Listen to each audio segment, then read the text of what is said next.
देखिए, कोई जांच इधर उधर माननीय नीतीश कुमार के शासनकाल में नहीं होगा, नहीं होगा। रह गई पैरवी की बात, तो अमृता जी हाथी के दो दांत रखे हुए हैं, कहने को कुछ है और खाने के लिए कुछ है, दिखलाने के लिए कुछ है। तो इनकी बात को तो हम कुछ नहीं कहेंगे, लेकिन हकीकत और सच्चाई जो है उसको मान लीजिए कि नेता के पास लोग आते हैं और नेता कितने लोगों की पैरवी करते हैं किसी के पास, एक या दो, उसमें हुआ हुआ नहीं हुआ नहीं हुआ, और अमूमन होता ही नहीं है। ये एकदम टिकट गारंटी। 100 में से 100 नहीं वो भी होता, जानता ऐसा है, नहीं पैरवी है। करने वाला भी जानता। हमने कहा, हम तो 5 साल थे इसलिए हम अच्छी तरह से जानते हैं और हमने देखा है कि कितना पैरवी नेता का लोग सुनते हैं और नहीं सुनते। जो होने लायक होता है खुद ब खुद होता है, उसमें आपको पैरवी की जरूरत नहीं है, और जो नहीं होने प्रेम लायक है उसमें कुमार जो ये आपको आरोप नहीं लगा रहे हैं कहेंगे सरकार तो पर वो कि जो। सरकार आईएएस अधिकारियों को नोटिस इसलिए भेज रही है ताकि वो पूरे इस मामले को छुपा सके, और सीबीआई जांच की भी मांग की जा रही है। देखिए, विरोधी दल का नैतिक अधिकार आजकल मिल गया है कि हर बात को क्रिटिसाइज करें, बस। उनके पास इसके अलावा और कोई मुद्दा नहीं है। प्रेम कुमार जी अगर इस तरह की बात करते हैं तो न उसका सिर है न पैर है।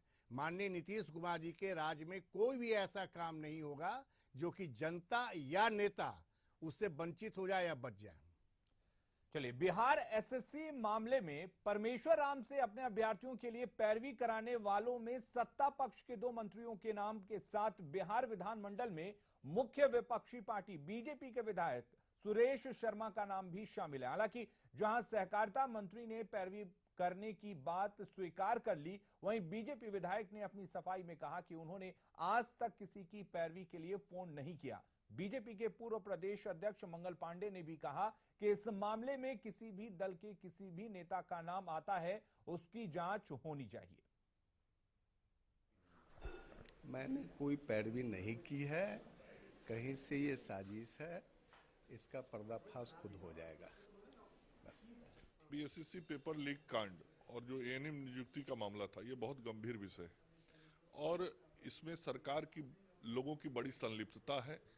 संपूर्ण मामले की सीबीआई से जांच होनी चाहिए, इसका डिमांड भारतीय जनता पार्टी ने किया है। चूंकि जो एसआईटी बनी है उसे एसआईटी की हैसियत नहीं है कि सरकार के मंत्रियों से जाके पूछताछ कर सके।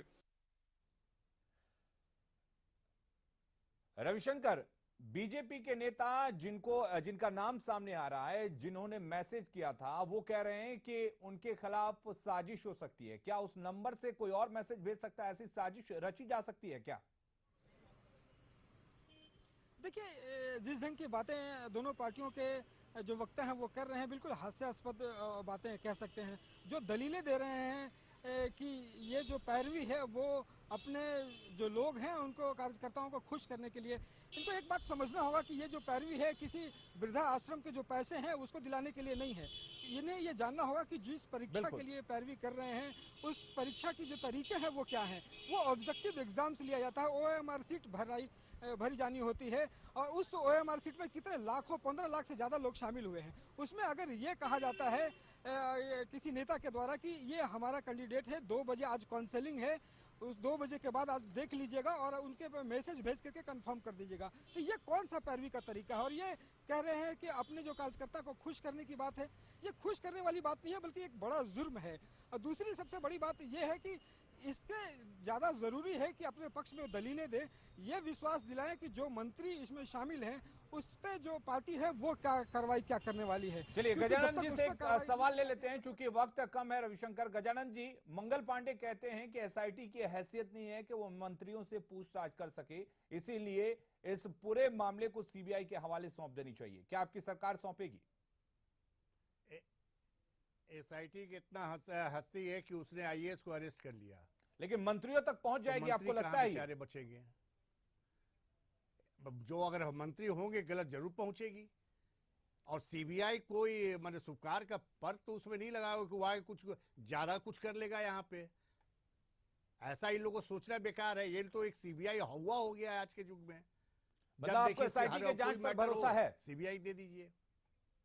बिल्कुल भरोसा है, माननीय मुख्यमंत्री के रहते एसआईटी एकदम निष्पक्ष जांच करेगी। चलिए, बहुत बहुत शुक्रिया आपका हमारे साथ जुड़ने के लिए। हम भी यही उम्मीद करते हैं कि एसआईटी निष्पक्ष जांच करे और जो भी नाम सामने आ रहे हैं, जिस तरह की भी पैरवी की जा रही है,